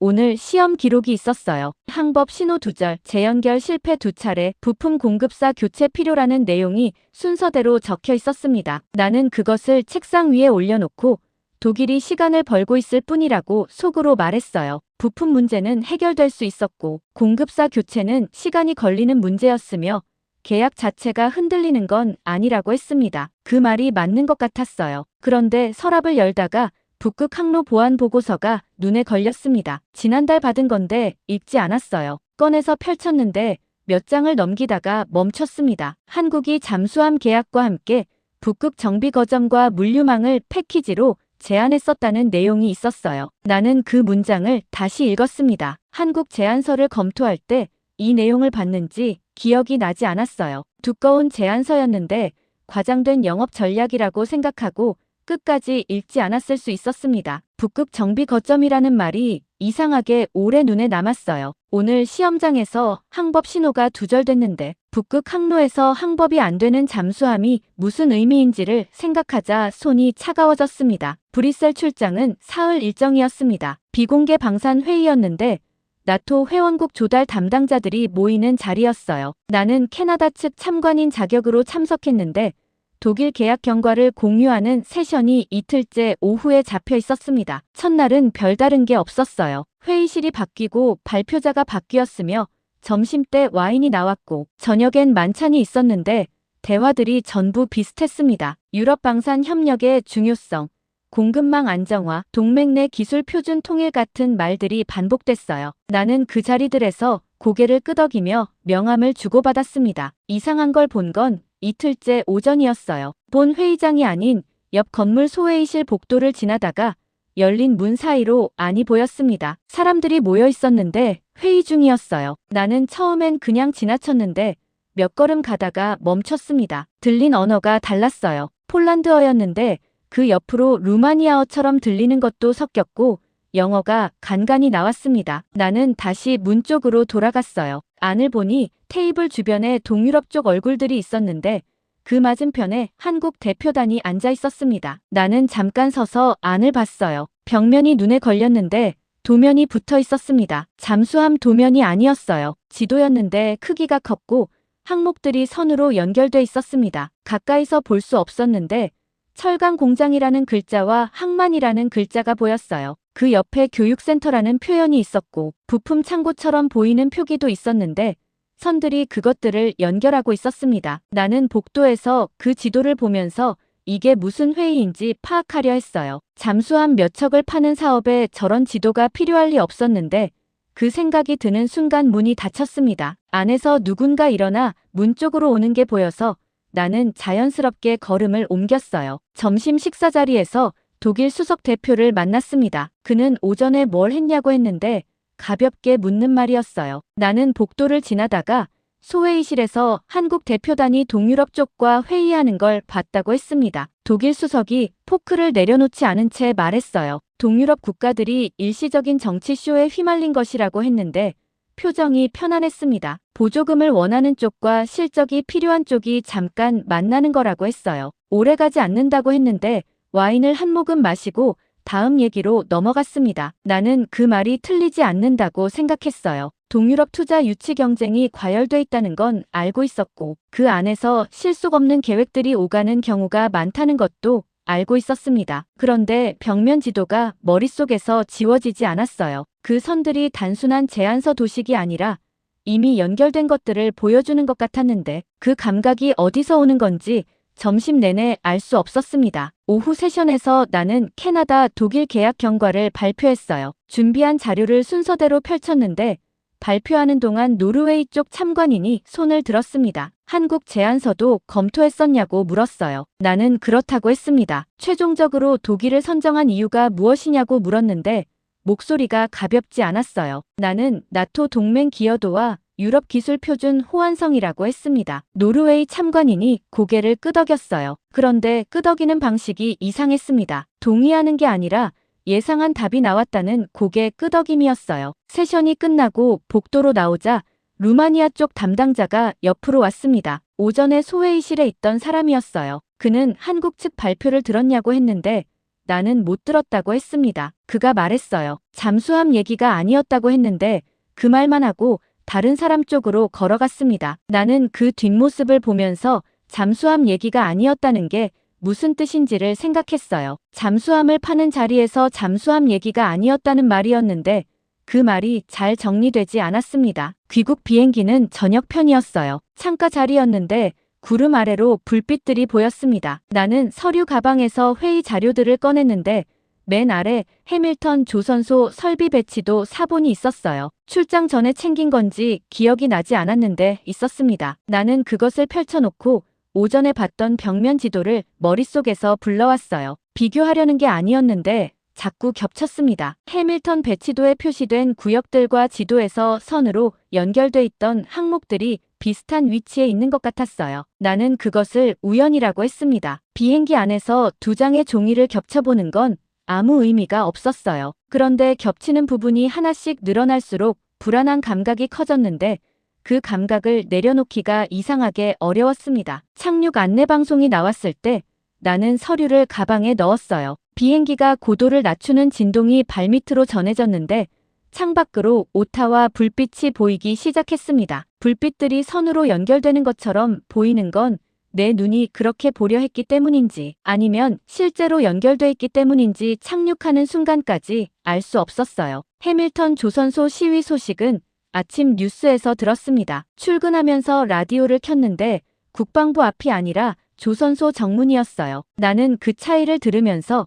핸들을 잡은 손에 힘이 들어가는 걸 느꼈습니다. 국방부 앞 시위는 정부를 향한 거였는데 조선소 정문 시위는 달랐어요. 그쪽에 남아있는 사람들이 자기 일터 앞에 선 거였는데 그게 이상하게 더 무겁게 들렸습니다. 기지 도착 일정이 있었어요. 북극 기지에서 독일 장비 추가 시험이 예정돼 있었는데 이번엔 수중 항법 개통이었습니다. 나는 시위대가 모여있는 조선소 앞을 지나야 했어요. 뒷문으로 돌아가려다가 그냥 정문 쪽으로 갔습니다. 돌아가는 게 더 이상하게 느껴졌거든요. 시위대가 플래카드를 들고 있었는데 나를 알아보는 사람이 있었어요. 눈이 마주쳤는데 나는 속도를 줄이지 않았습니다. 창문 너머로 그 눈빛이 남았어요. 공항에서 북부 기지행 군용 소형기를 탔는데 기내가 좁았고 엔진 소리가 컸으며 창밖으로 구름이 두껍게 깔려 있었습니다. 옆자리에 기술 담당 실무자가 앉아 있었는데 파일을 들여다보고 있었어요. 이번 시험에서 문제가 없으면 계약 이행 일정을 확정할 수 있다고 했는데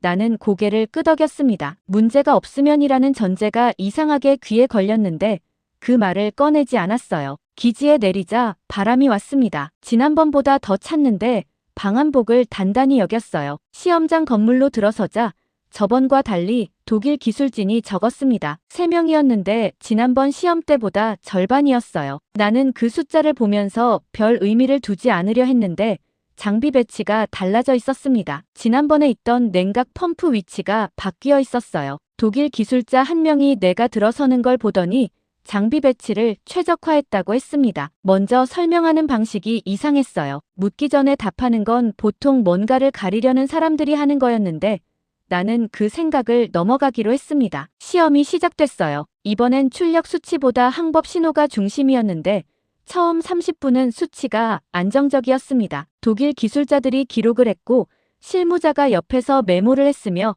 나는 화면을 봤어요. 지난번 시험 때와 달리 긴장이 덜했는데 그게 오히려 이상했습니다. 긴장이 덜하다는 게 익숙해진 건지 아니면 기대를 낮춘 건지 알 수 없었어요. 문제가 생긴 건 1시간이 지나서였습니다. 항법 신호가 끊겼어요. 화면에서 수치가 사라졌는데 독일 기술자가 즉시 점검을 시작했고 신호선 접촉 불량이라고 했습니다. 재연결 작업을 시작했는데 연결이 됐다가 끊겼어요. 2번 반복됐습니다. 3번째에는 신호가 아예 안 잡혔어요. 나는 화면을 보면서 지난 시험 때 기판에서 봤던 중국어 도장이 머릿속에 겹쳤습니다. 독일 기술자가 이번엔 다른 말을 했어요. 중국산 부품 대체 문제가 있다고 했는데 목소리가 낮았습니다. 나는 그 말을 처음에 잘못 들은 줄 알았어요. 계약 변경 없이는 더 이상의 시험이 불가능하다고 했는데 그 말이 시험장 안에서 이상하게 크게 울렸습니다. 나는 계약 변경이라는 말이 무슨 뜻이냐고 물었어요. 독일 기술자가 부품 공급사 교체에는 별도 협의가 필요하다고 했는데 눈을 마주치지 않았습니다. 실무자가 내 옆으로 왔어요. 낮은 목소리로 이게 공식화되면 일정이 얼마나 밀리는 거냐고 물었는데 나도 몰랐습니다. 기지에서 오타와로 돌아오는 비행기 안에서 핸드폰을 켰어요. 해외 언론 알림이 여러 개 와 있었는데 폴란드 항만에 한국 기술자 수백 명이 도착했다는 기사였습니다. 첫 번째 생산동이 예정보다 빠르게 완공됐다는 내용이 뒤따랐어요. 나는 그 기사를 읽으면서 창밖을 봤는데 구름 아래로 아무것도 보이지 않았습니다. 오타와에 내려서 조선소 쪽 상황을 확인했는데 시위는 저녁까지 이어졌다고 했어요. 사무실에 들어와 자리에 앉았습니다. 서류 가방을 열었는데 오늘 시험 기록이 있었어요. 항법 신호 2절, 재연결 실패 2차례, 부품 공급사 교체 필요라는 내용이 순서대로 적혀 있었습니다. 나는 그것을 책상 위에 올려놓고 독일이 시간을 벌고 있을 뿐이라고 속으로 말했어요. 부품 문제는 해결될 수 있었고 공급사 교체는 시간이 걸리는 문제였으며 계약 자체가 흔들리는 건 아니라고 했습니다. 그 말이 맞는 것 같았어요. 그런데 서랍을 열다가 북극 항로 보안 보고서가 눈에 걸렸습니다. 지난달 받은 건데 읽지 않았어요. 꺼내서 펼쳤는데 몇 장을 넘기다가 멈췄습니다. 한국이 잠수함 계약과 함께 북극 정비 거점과 물류망을 패키지로 제안했었다는 내용이 있었어요. 나는 그 문장을 다시 읽었습니다. 한국 제안서를 검토할 때 이 내용을 봤는지 기억이 나지 않았어요. 두꺼운 제안서였는데 과장된 영업 전략이라고 생각하고 끝까지 읽지 않았을 수 있었습니다. 북극 정비 거점이라는 말이 이상하게 오래 눈에 남았어요. 오늘 시험장에서 항법 신호가 두절됐는데 북극 항로에서 항법이 안 되는 잠수함이 무슨 의미인지를 생각하자 손이 차가워졌습니다. 의회 청문회 소환장이 온 건 독일 추가 시험 실패 보고가 공식화된 직후였습니다. 나는 소환장을 받으면서 증인 자격이라는 표현을 2번 읽었어요. 피소환인이 아니라 증인이었는데 그 구분이 지금 당장은 위안이 됐습니다. 청문회 준비를 하는 동안 법무 담당자가 와서 독일 계약을 옹호하는 방향으로 일관성을 유지하라고 했어요. 질문이 어떻게 나와도 계약의 장기적 타당성을 중심에 두라고 했는데 목소리가 단단했습니다. 나는 알겠다고 했어요. 준비한 자료가 있었고 숫자가 있었으며 독일 계약의 타당성을 설명할 수 있는 논거들이 있었습니다. 청문회장은 의사당 본관 소회의실이었어요. 증인석이 테이블 중앙에 있었고 양쪽으로 의원들이 앉아 있었으며 방청석에 사람들이 있었는데 기자들도 섞여 있었습니다. 나는 자리에 앉으면서 테이블 위 마이크를 봤어요. 높이가 애매해서 몸을 앞으로 기울여야 했습니다. 첫 번째 질문은 예상한 것이었어요. 독일 장비 시험이 2차례 중단된 경위를 설명하라는 거였는데 나는 준비한 답을 했습니다. 부품 공급망 조정이 진행 중이며 계약 이행 일정에 영향을 주지 않는 범위에서 해결될 것이라고 했어요. 의원이 다음 질문을 했는데 이번엔 달랐습니다. 해밀턴 조선소 고용 인원이 계약 발표 당시 정부 발표 수치의 몇 %나 되냐고 했어요. 나는 잠깐 멈췄습니다. 숫자를 알고 있었는데 그 숫자가 증언석에서 말하기 불편한 종류였어요. 현지화 협상이 진행 중이며 최종 수치는 협상 결과에 따라 달라질 것이라고 했습니다. 의원이 고개를 끄덕였는데 그 고개 끄덕임이 다음 질문을 준비하는 것이었어요. 독일의 지연이 일시적인 문제라고 생각하냐고 했습니다. 나는 그렇다고 했어요. 한국의 해외 투자가 지속 가능하다고 생각하냐고 했습니다. 나는 오래 지속되기 어려운 구조라고 했어요. 그 답을 하는 순간 방청석 쪽에서 움직임이 있었는데 나는 그쪽을 보지 않았습니다. 청문회 중반쯤 됐을 때 분위기가 달라졌어요. 야당 의원 쪽에서 외부 증인 발언을 요청했는데 국제 물류 전문가라고 했습니다. 나는 그 요청이 사전에 조율된 거라는 걸 증인이 자리에 앉을 때 알았어요. 준비가 돼 있는 사람이었는데 자료를 펼치는 손이 빨랐습니다. 전문가가 화면을 요청했어요. 화면이 켜졌는데 지도가 나왔습니다. 나는 그 지도를 보면서 손이 테이블 위에서 멈추는 걸 느꼈어요. 브뤼셀 소회의실 벽에서 봤던 지도와 비슷했습니다. 폴란드 조선소가 있었고 발트에 철강 단지가 있었으며 북극 항로 보급기지가 있었고 중동 정비센터가 있었어요. 선들이 그것들을 연결하고 있었는데 전문가가 말하기 시작했습니다. 한국은 잠수함을 판매한 것이 아니라 여러 국가를 묶는 산업망을 구축하고 있다는 분석이었어요. 각 거점이 독립적으로 작동하면서도 전체가 하나의 공급망으로 연결되는 구조라고 했는데 목소리가 일정했습니다. 설명하는 사람이 아니라 확인하는 사람의 목소리였어요. 나는 그 화면을 보면서 브뤼셀 복도에서 루마니아 담당자가 했던 말이 머릿속에서 겹쳤습니다. 잠수함 얘기가 아니었다는 말이었어요. 야당 의원이 나를 봤습니다. 왜 캐나다 정부가 이 계획을 외면했는지 물었는데 목소리에 힘이 있었어요. 나는 캐나다의 상황은 유럽과 다르다고 했습니다. 동맹 체계와 기술 표준이 다르며 한국의 유럽 투자가 캐나다에 직접적인 의미를 갖지 않는다고 했어요. 말하는 동안 화면이 꺼지지 않았는데 지도가 그대로 걸려 있었습니다. 나는 그 지도를 보지 않으려 했어요. 전문가가 추가 발언을 요청했습니다. 허가가 났는데 그는 북극 항로 보급기지 항목을 가리켰어요. 이 거점이 완성되면 북극 항로 운용 능력에서 캐나다가 의존할 수 있는 기반 중 하나가 될 수 있었다고 했는데 과거 시제였습니다. 될 수 있었다는 말이었어요. 나는 캐나다의 상황은 다르다는 말을 다시 했습니다. 같은 말을 2번 하고 있다는 걸 알았는데 다른 말이 나오지 않았어요. 청문회가 끝나고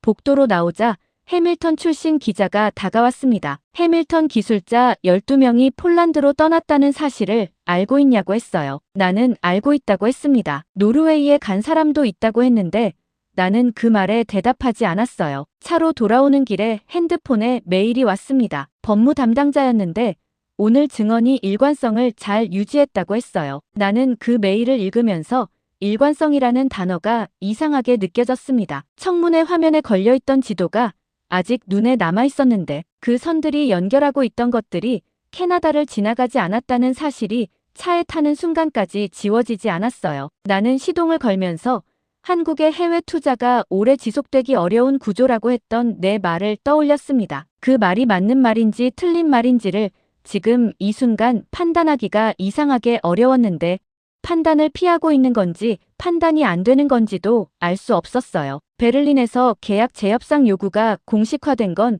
청문회가 끝나고 얼마 지나지 않아서였습니다. 중국 공급망 문제와 비용 증가를 이유로 들었는데 문서가 짧았고 요구 사항이 명확했어요. 나는 그 문서를 받아들고 재협상이라는 단어를 2번 읽었습니다. 계약 변경이 아니라 재협상이었는데 그 차이가 무엇을 의미하는지 생각하기 전에 총리실에서 연락이 왔어요. 한국 측과 비공개 회담을 추진하겠다는 내용이었는데 나를 협상단에 포함시키겠다고 했습니다. 나는 그 연락을 받으면서 잠깐 멈췄어요. 한국이 결국 캐나다 시장이 필요할 것이라는 생각이 들었는데 그 생각이 이상하게 오래 붙어 있었습니다. 서울행 비행기는 12시간이었어요. 나는 기내에서 한국 제안서 사본을 다시 꺼냈습니다. 이번엔 끝까지 읽었어요. 읽으면서 처음 받았을 때 과장된 영업 전략이라고 했던 말이 페이지를 넘길수록 이상하게 달라지는 게 느껴졌는데 그 느낌이 어디서 오는 건지 기내가 어두워진 뒤에도 알 수 없었습니다. 서울 회의 장소는 시내 중심부 건물이었어요. 회의실이 층이 높았는데 창밖으로 도시가 내려다 보였습니다. 총리실 관계자 둘과 내가 한쪽에 앉았고 한국 측이 맞은편에 앉았어요. 윤서진이 중앙에 있었는데 처음 보는 얼굴이었습니다. 50대 초반으로 보였고 정장이 단정했으며 자료를 펼치는 손이 빠르지 않았어요. 서두르는 사람의 손이 아니었습니다. 회의가 시작되자 총리실 관계자가 먼저 말했어요. 해밀턴 조선소 투자 계획 복원 가능성을 논의하고 싶다고 했는데 목소리에 기대가 실려 있었습니다. 윤서진이 고개를 끄덕였어요. 그리고 스크린을 켜달라고 했는데 옆에 있던 사람이 리모컨을 눌렀습니다. 화면이 켜졌어요. 나는 그 화면을 보면서 손이 테이블 위에서 멈추는 걸 느꼈습니다. 지도였어요. 청문회에서 봤던 것과 비슷했는데 이번엔 더 촘촘했습니다. 폴란드 조선소가 있었고 발트에 철강 단지가 있었으며 노르웨이 배터리 시설이 있었고 중동 정비센터가 있었어요. 북극 항로 보급기지도 있었는데 선들이 전부 연결돼 있었습니다. 나는 그 선들을 따라가다가 캐나다를 찾았어요. 없었습니다. 지도 어디에도 캐나다가 없었는데 나는 그 사실을 2번 확인했어요. 윤서진이 말을 시작했습니다. 현재 폴란드 도크 일정이 배정돼 있다고 했어요. 발트해 철강 단지 1단계가 완료됐다고 했고 노르웨이 배터리 시설 착공이 시작됐다고 했으며 각국에 배정된 생산 라인 일정표가 화면에 올라왔습니다. 나는 그 일정표를 봤어요. 숫자들이 빼곡했는데 전부 현재 진행형이었습니다. 총리실 관계자가 해밀턴 조선소 투자 계획을 복원할 수 없겠냐고 물었어요. 목소리가 낮아져 있었는데 기대가 빠진 목소리였습니다. 윤서진이 화면을 봤어요. 잠깐이었습니다. 당시 제안했던 북극 정비기지 프로젝트는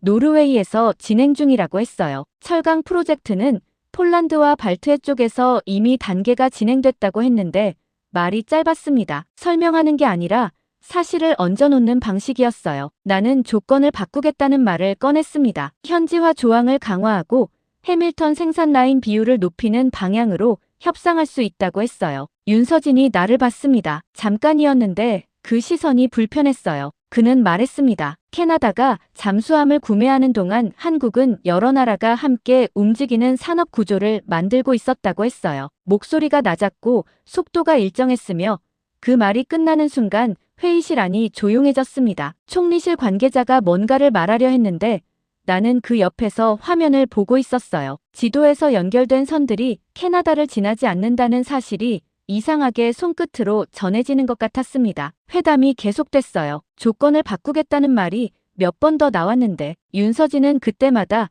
현재 진행 중인 일정과 배정된 생산 라인을 화면으로 보여줬습니다. 나는 그것들을 보면서 지금 이 자리에서 우리가 제안할 수 있는 것이 얼마나 되는지를 가늠하려 했는데 가늠이 되지 않았어요. 있어야 할 자리가 이미 채워져 있었는데 그 자리가 처음부터 우리를 위한 것이었다가 사라진 건지 아니면 처음부터 다른 방향을 향해 있었던 건지 그 순간에는 알 수 없었습니다. 회담이 끝나고 건물 밖으로 나왔어요. 서울 날씨가 맑았는데 바람이 있었고 차가웠습니다. 총리실 관계자가 옆에서 오늘 회담 내용을 어떻게 보고해야 하냐고 물었는데 나는 대답하지 않았어요. 차에 타면서 창밖을 봤습니다. 오타와로 돌아온 건 서울 회담이 끝나고 이틀 뒤였습니다. 시차가 있었는데 몸이 적응하기 전에 해밀턴에 가야 한다는 생각이 들었어요. 특별한 이유가 있었던 건 아니었습니다. 보고서를 써야 했고 총리실에 전달할 내용을 정리해야 했으며 그것들이 다 사무실에서 할 수 있는 일이었는데 그래도 해밀턴으로 차를 몰았어요.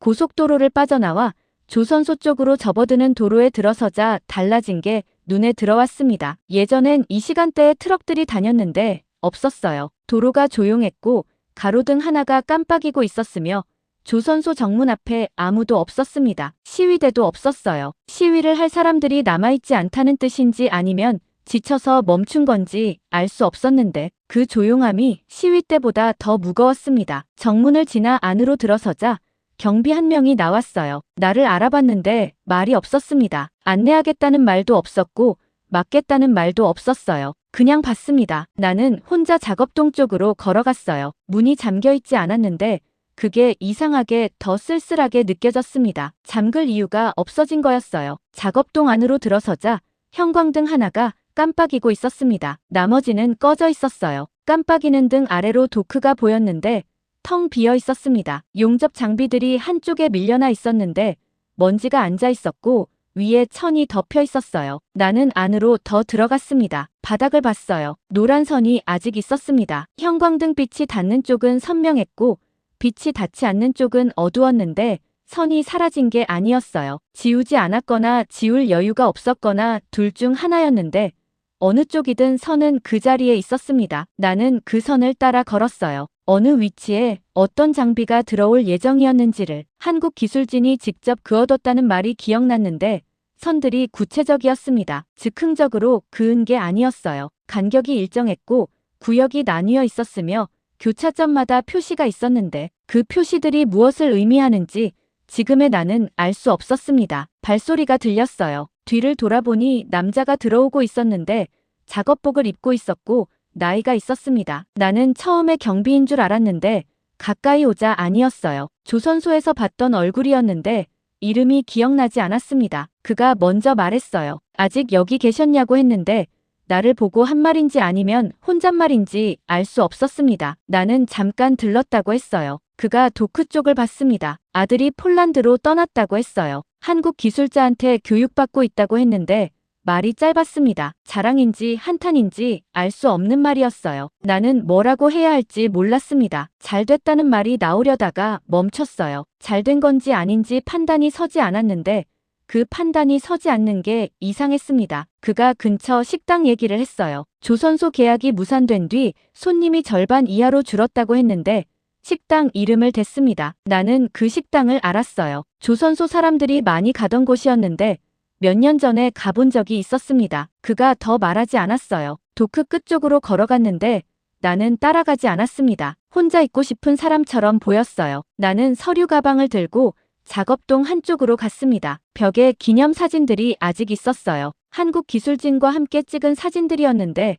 떼지 않았습니다. 사진 속에서 사람들이 웃고 있었는데 작업복이 같았어요. 한국 사람과 캐나다 사람이 나란히 서 있었는데 그 사진이 찍힌 날 이 조선소가 어떤 소리로 가득했는지 그 자리에서 처음으로 생각해봤습니다. 가방을 열었어요. 한국 제안서 사본이 있었는데 서울에서 돌아오는 비행기 안에서 끝까지 읽은 것이었습니다. 다시 펼쳤어요. 기술학교 계획이 있었고 철강단지 연계안이 있었으며 항만 개발 일정이 있었는데 숫자들이 구체적이었습니다. 나는 이것을 처음 받았을 때 과장된 영업 전략이라고 했던 말을 떠올렸어요. 그 말이 왜 나왔는지는 알 수 있었는데 그 말이 맞았는지는 지금 이 자리에서 알 수 없었습니다. 도크 끝까지 걸어갔어요. 바닥에 노란 선이 도크 가장자리까지 이어져 있었는데 거기서 끊겼습니다. 선이 끝나는 지점에 서서 텅 빈 도크를 봤어요. 냉방이 없는데도 공기가 차가웠고 금속 냄새가 남아있었으며 깜빡이는 형광등 소리가 낮게 들렸습니다. 몇 년 전 떠나던 한국 대표단의 얼굴이 떠올랐어요. 무표정했는데 서두르지 않았고 항의하지도 않았으며 그냥 목적지가 있는 사람들처럼 걸어 나갔습니다. 그때는 패배한 쪽의 자존심이라고 생각했는데 지금 이 도크 앞에서 그 얼굴을 다시 떠올리자 그게 자존심이었는지 아니면 다른 무언가였는지 판단이 달라지려 했어요. 달라지기 직전에 멈췄습니다. 아직 인정할 준비가 됐는지 알 수 없었어요. 가방 안에 제안서가 있었는데 제안서 첫 장에 기술학교 위치가 표시돼 있었습니다. 해밀턴이었어요. 방산 전시회는 몬트리올에서 열렸습니다. 나흘 일정이었는데 나는 취재단 명찰을 달고 들어갔어요. 조달청 직함이 아니었습니다. 2달 전에 사직서를 냈는데 총리실에서 만류했지만 그 만류가 나를 잡지 못했어요. 전시장 안은 넓었고 천장이 높았으며 각국 부스들이 이어져 있었는데 소음이 일정하게 깔려 있었습니다. 엔진 소리를 녹음한 것들이 여기저기서 흘렀고 금속 구조물들이 조명을 받으며 서 있었으며 사람들이 움직이는 사이로 여러 언어가 섞였어요. 나는 특별한 목적 없이 걸었습니다. 독일 부스 앞을 지나쳤는데 들어가지 않았어요. 멈출 이유가 없었습니다. 한국 부스는 전시장 중앙 쪽에 있었어요. 다른 부스들보다 컸는데 화려하지 않았습니다. 구조물보다 화면이 많았고 화면들이 전부 켜져 있었어요. 나는 그 앞을 지나다가 발이 멈췄습니다. 화면들이 보여주는 것들이 잠수함이 아니었어요. 폴란드 조선소 생산 라인이 있었고 발트해 철강 단지 현장이 있었으며 노르웨이 배터리 시설 착공 영상이 있었고 중동 정비센터 완공 장면이 있었습니다. 각국의 기술자들이 서로 다른 언어로 대화하며 같은 설계도를 들여다보는 장면이 화면 가득 차 있었어요. 나는 그 화면들을 보면서 발을 옮기지 않았습니다. 화면 한쪽에서 북극 항로 보급기지 영상이 나왔어요. 완공된 건물이었는데 옆에 노르웨이 국기와 한국 국기가 함께 걸려 있었습니다. 나는 그 장면을 보면서 북극 항로 보안 보고서에서 읽었던 문장이 머릿속에서 겹쳤어요. 한국이 잠수함 계약과 함께 북극 정비 거점과 물류망을 패키지로 제안했었다는 문장이었는데 과거 시제로 읽었던 것이었습니다. 화면 속 건물은 현재 시제였어요. 캐나다 의회 쪽에서 온 사람이 옆으로 지나가다가 멈췄습니다. 독일 계약 실패 청문회 때 봤던 의원이었어요. 그는 한국 부스를 보더니 저게 잠수함 전시회에서 조선소 현황을 보여주는 이유가 뭐냐고 했습니다. 가볍게 묻는 말이었는데 나는 대답하지 않았어요. 그가 다른 쪽으로 걸어갔습니다. 나는 여전히 화면을 보고 있었어요. 의회에서는 여전히 독일 계약 실패의 책임을 따지고 있었는데 그 논의가 이 화면들 앞에서 얼마나 다른 종류의 이야기인지가